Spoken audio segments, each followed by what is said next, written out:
Hello viewers, লিপিসপুর চ্যানেলে সবাইকে স্বাগতম। তো আমি আজকে তোমাদের সামনে নিয়ে এসেছি মাংসের ডাল রেসিপি। তো ভিডিওটা সম্পূর্ণ দেখতে থাকো না কেটে।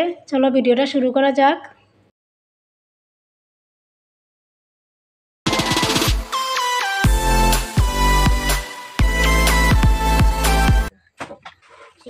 এগুলো হলো ফরাস বিচি।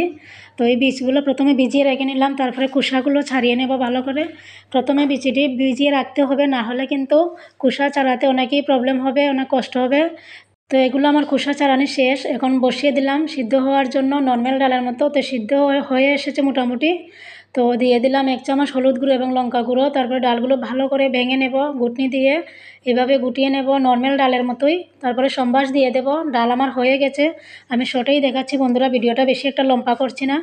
আমার ডাল হয়ে এসেছে, এবার সম্বাস দিয়ে দেবো। তো সম্বাসের মধ্যে শুধু শুকনো মরিচ দিয়ে সম্বাস দেবো, কোনো পাঁচফোড়ন দেবো না। যেহেতু আমি ডালের মধ্যে মাংস দেবো, তাই কোনো পাঁচফোড়ন কিছু দেবো না, পেঁয়াজও দেবো না।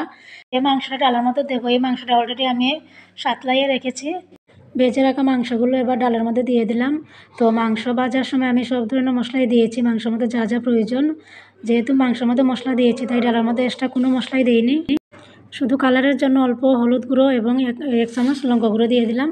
তো এবার নামিয়ে নিলাম, আমার ডাল হয়ে গেছে। তোমাদের কাছে আমার একটাই রিকোয়েস্ট বন্ধুরা, যদি ভিডিওটা ভালো লাগে তো অবশ্যই চ্যানেলটা সাবস্ক্রাইব করে রাখবে এবং একটা কমেন্টে জানিয়ে দেবে ভিডিওটা কেমন হলো। তো দেখা হচ্ছে নেক্সট ভিডিওতে। সবাই ভালো থাকবে, সুস্থ থাকবে।